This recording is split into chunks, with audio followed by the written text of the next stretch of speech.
Ilang sandali lang, tumingin si Shugui kay Xiaotian na may hindi magandang ekspresyon, ano ang problema? Napakawalang talento ba ako? Sa sandaling ito, nagpakita rin ng ngiti si Xiaotian, Lolo, ikaw ay isang-isang sa 1,000,000 henyo sa martial arts. Kinamot ni Xuanfugo ang kanyang ulo, tigilan mo ang panunukso sa akin. Sa aking pangangatawan, paano ako magiging isang-isang sa 1,000,000 henyo? Hindi, Lolo, talagang maganda ang iyong pangangatawan, natural na matibay.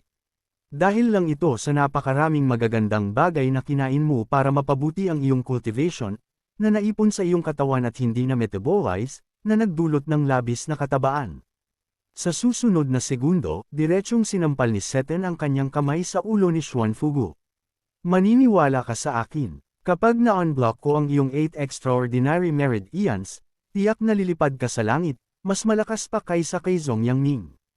Habang kumikinang ang isang sinag ng gintong liwanag, muling sinampal ni Xiaotian ang kanyang likod. Sa wakas, upang tapusin, biglang sinampal ni Xiaotian ang tuktok ng ulo ni Xuanfugu. Nakita ito, pumalakpak si Xiaotian, hindi masama, tapos na. Ngunit natulala si Xiaotian, Lolo, gaano karaming magandang bagay ang kinain mo. Ang iba ay naglalabas ng masamang amoy kapag nalilinis ang kanilang merit ians, ngunit ang amoy na ito mula sa iyo, talagang mabango. Maliit na Xiao, bakit parang medyo hindi ako komportable? Ikanaway ni Xiaotian ang kanyang kamay, Lolo, huwag ka munang lumapit. Tuturuan kitang magsanay ng boxing, 8 extremes fist para sa iyong physical fitness. Makakatulong ito sa iyo na mabilis na ubusin ang labis na init sa iyong katawan. Ilang sandali lang, nagsimulang magboxing si Shugui sa ilalim ng gabay ni Zan. Talaga, maliit na Xiao, pagkatapos magboxing, pakiramdam ko ay mas magaan ako. Pinanood ni Xiaotian ang eksena, namangha. Tunay na isang-isang sa 1,000,000 henyo sa martial arts. Lolo ay basta na lang na-unblock ko at mayroon ng ganito pambihirang epekto. Napaka-curious ako kung anong estado ang maaabot ni Lolo kapag ganap na niyang na-master ang 8 extremes fist. Pagkaraan ng hindi alam na dami ng oras, si Xiaotian na natutulog sa tabi ay biglang nagising, ngunit nang lumingon siya upang tingnan si Xuanfugu, natulala siya. Ang lolo ay naging napakagwapo pagkatapos magpapayat. Talaga, ang mga matatabang tao ay lahat ng mga potensyal na stock. Sa isang kisap mata, bumalik si Xuanfugu sa kanyang orihinal na mataba at tapat na anyo. Hindi mapigilan ni Xiaotian na magtanong, Lolo, gaano karaming magandang bagay ang kinain mo? Kahit ngayon, hindi pa rin ito ganap na natutunaw. Nalilito si Xuan, kumain ng ano. Sabay sabing ito, kinuha ni Xuanfugu ang isang gamot. Nagugutom ako pagkatapos magsanay, kailangan kong mag-replenish. Susubukan sana ni Xiaotian siyang pigilin ngunit nakain na ni Xuanfugu ito. Hawak ang kanyang noo si Xiaotian ay medyo hindi makapagsalita. Nang sandaling iyon, humakbang pasulong si Xuanfugu, maliit na Xiao, talagang maraming salamat. Habang lumulubog ang kanyang boses, isang nakakatakot na dagandong ang agad na sumabog. Isang nakakatakot na puwersa ang bumalot sa lupa sa ilalim ng mga paa ni Zin at Xuanfugu na agad na bumagsak. Bumalot ang alikabok sa lahat ng dako, patuloy na bumagsak ang buong lupa, bumubuo ng isang malaking hukay. Si Xuanfugu na sinuportahan ni Xiaotian ay nakatayo sa kalagitnaan ng hangin, nakatingin sa hukay sa ibaba sa basag na lupa sa paligid, natulala. Maliit na Xiao, humakbang lang ako pasulong, paano naging ganito? Sinuportahan ni Xiaotian si Xuanfugu, dahan-daang bumaba. Lolo, manatili muna tayo sa Cloud Coming Empire's Palace. Tuturuan kita doon kung paano. Kontrolin ang iyong lakas, dapat mong matutunan ito. Bumubulong si Xuanfugu, nakakaawa naman ang bahay na ito. Gusto ko talaga iyon. Pagkaraan ng maikling panahon, sa loob ng Cloud Coming Empire Palace, silang lolo at apo sa Imperial Garden sa gilid ng bundok ay nanood ng pagsikat ng araw. Mukhang hindi na tayo makakabalik para sa agahan. Nakakahiya na palampasin ang mga meat buns at porridge na inihanda ni Prime Minister Zhong para sa akin.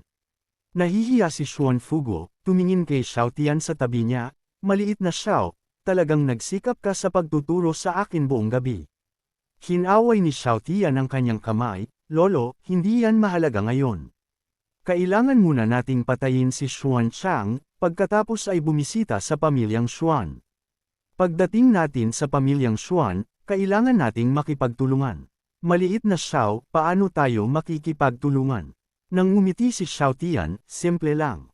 Lolo, ikaw ang responsable sa pagpatay sa ibang miyembro ng iyong pamilyang Xuan, at ako naman ang bahala sa iyong ninuno.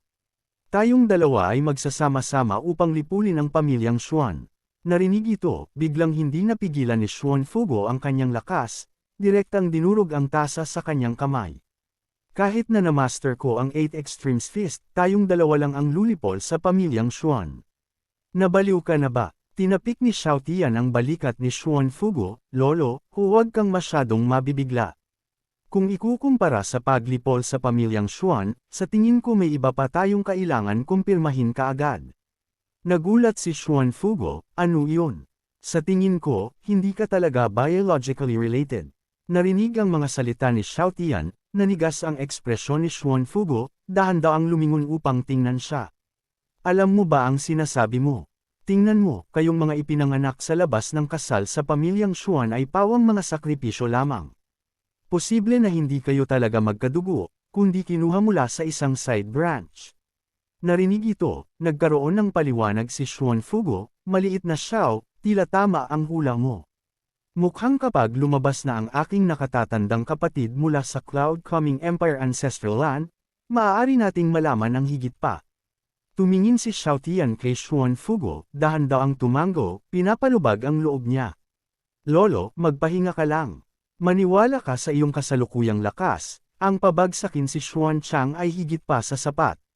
Bigla, isang humuhuning tunog ang dumating mula sa malayo, na parang may dahan-daang nanginginig. Tumangala si Xuan Fugo, ang Cloud Coming Empire Ancestral Land. May galaw, mukhang lalabas na ang aking nakatatandang kapatid. Tumango si Xiao Tian sa gilid.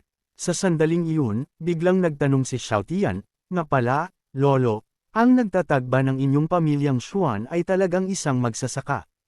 Ang Great Virtue Emperor. Ang ating ninuno ay isa sa 4 na emperor sa ilalim ng Human Emperor. Ang paborito niyang gawin ay ang pagsasaka.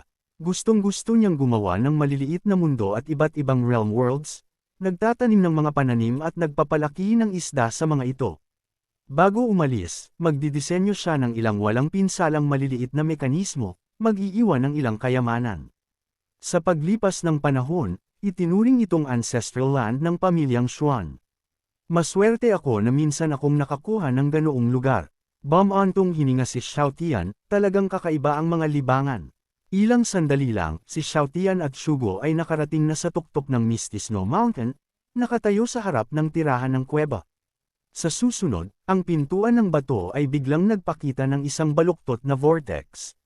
Dalawang medyo gulo-gulong figure ang inilabas, bumagsak ng malakas sa lupa. Si Xuan Chang na hawak ang kanyang baba ay labis na inis, ano ba itong kalokohan? Bakit napakasakit? Sa tabi niya, si Zhuo Xin ay parehong nabigo, ang ninuno mo ay talagang matigas ang ulo. Ang ancestral land ng pamilyang Xuan ay dapat na pag-aari ng mga inapo ng pamilyang Xuan, bakit dapat bigyan ng pagkakataon ang lahat at tretuhin ng pantay-pantay? Habang nagrereklamo ang mag-asawa, biglang may narinig na boses mula sa tabi, kung nalaman ng Great Virtue Emperor, ang ating ninuno, na mayroon siyang ganoong mga inapo, marahil ay sobrang galit siya na durugan niya ang inyong mga ulo ng asarol. Agad na mabilis na lumingon ang dalawa. Xuan Fugo, bakit ka nandito? Ano iyon? Biglang may naramdaman si Zhuo Xin na kakaiba. Hindi mapigilan ni Zhuo Xin na sumigaw, nanginginig ng bahagya, sumabog ang spiritual energy ng kanyang katawan. Narinig ang sigaw ng kanyang asawa, mabilis ding lumingon si Xuan Chang, nanlaki ang mga mata sa pagkabigla. Patay na ang anak niya. At nakasabit pa sa mga pader ng palasyo. Sino iyon? Sino nga ba ang nakagawa nito sa ganitong lower realm world? Walang sino man ang makakapatay kay Xuan at ikaw, maliban sa iyo. Napakasama ng iyong puso, sarili mo siyang pamangkin, kaya mo ba talagang gawin iyon? Bahagyang ngumiti si Xuan Fugo, talagang interesante. Xuan Chang, hindi ka ba nahihiya na sabihin iyan? Dati, sinabi mo na ako ay isang aso na pinalaki mo, at ngayon, ako ay malapit na tiyuhin at pamangkin ng iyong anak. Hello mga idolo, bago natin ituloy ang kwento na ito, Nais po namin ipabatid na nalalapit na tayo sa dulo ng napakaangas na istoryang ito. Baka po may suggestions kayo na gusto nyong sunod nating i-recap. Subukan nating gawa ng recap, basta wala pang ibang gumagawa. Maraming salamat po. Hindi ka mapupunta sa gulo kung hindi mo hihingin. Si Xuan Ziyang at ang kanyang asawa ay hindi matatalo si Xuan Fugu matapos ang kanyang pagbabagong anyo. Naglakas loob pa silang takutin ang isang walang armas na tao kanina lang. Walang kahihiyang ginamit ni Xuan Ziyang ang pagkamatay ng kanyang anak para i-blackmail si Xuan Fugu. Namilipit ang mukha ni Xuan Ziyang sa matinding galit. Anuman ang sabihin ko ay ang totoo. Ngayon, kung hindi mo iiwan ang Demon Emperor's Shield bilang kabayaran sa pagkamatay ng aking anak, sisiguraduhin kong pagpipire-piresuhin kita ng 1000 beses. Nagngalit din ang ngipin ni Zusan. Bukod pa riyan, kailangan mong ilipat ang Trade Association sa amin bilang kabayaran sa sakit ng pagkawala ng ama ng aking apo. Si Xiao Tian na nakatayo sa malapit ay tuluyan ng natulala. Nagtaka siya kung paano nagkaroon ng ganoong mga walang kahihiyang tao sa mundong ito. Napailing din si Xuan Fugu. Talagang nakakawalang imek. Dati, akala ko walang hiya lang kayo, pero ngayon mukhang ang pamilyang Xuan, ang dalawa ay lumipad sa ere. Mukhang kailangan kong linisin kaagad ang pamilyang Xuan muli. Ang mga kasing sama ninyo ay dapat diretsyong lipulin. Ang pamilyang Xuan. Mula ngayon, ako ang bagong ninuno ng pamilyang Xuan. Galit na itinuro ni Xuan Ziyang si Xuan Fugu. Alam mo ba ang sinasabi mo? Ito ay lubos na kalapastangan. Ako, naglakas loob na agawin ang posisyon ng ninuno. Nang marinig ito, walang pag-alang din si Shugui, na may nagninangas na aura sa paligid niya. Ibigay mo ang posisyon ng ninuno ng masunurin, kung hindi, baka ang mga pinalaki mong spoiled ay kailangang magdusa ng kaunti. Medyo nagulat si Xuan Shan. Gusto mo akong labanan? Hindi pinansin ang mga salita ni Xuan, lumingon si Shugui upang tingnan si Xiao Tian. Maliit na Xiao Tian, umatras ka ng kaunti. Iwan mo na ito sa akin. Tumango si Xiao Tian, umatras ng kaunti. Lolo, mag-ingat ka. Labasan mo lang ang iyong lakas sa labanan. Nang sandaling iyon, pinakawalan na ni Xuan Ziyang ang kanyang espiritual na enerhiya, at isang mahabang espada ang lumabas sa kanyang kamay. Noong nakaraang beses pinakawalan kita. Sa pagkakataong ito, siguradong papatayin kita. Mabilis na itinaas ni Xuan Fugu ang kanyang kamay upang depensahan. Si Xin na nanunood sa gilid ay namangha. Talagang karapat-dapat na maging God of Wealth. Mukhang mahal ang depensibong kagamitang iyon. Kasabay nito, biglang lumabas si Zusan sa likod ni Xuan Fugu, winasiwas ang kanyang espada para umatake. Agad na lumitaw ang isang harang sa tabi ni Xuan Fugu.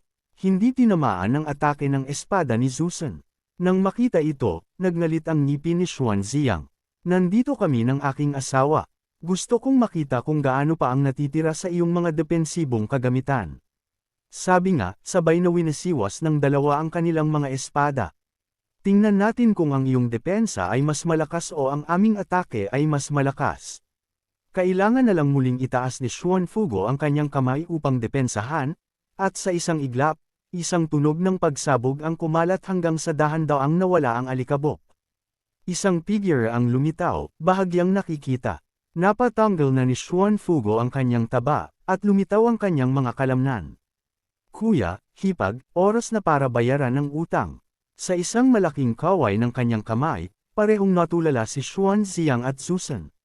Si Xuan Fugu ba ito? Sumunod, muling lumipad ang dalawa sa ere, nakatutok ang mga espada, umaatake kay Xuan Fugu. Tanggapin mo ito. Sa sandaling ito, parehong walang tigil ang dalawa, pinakawalan ng kanilang pinakamalakas na atake.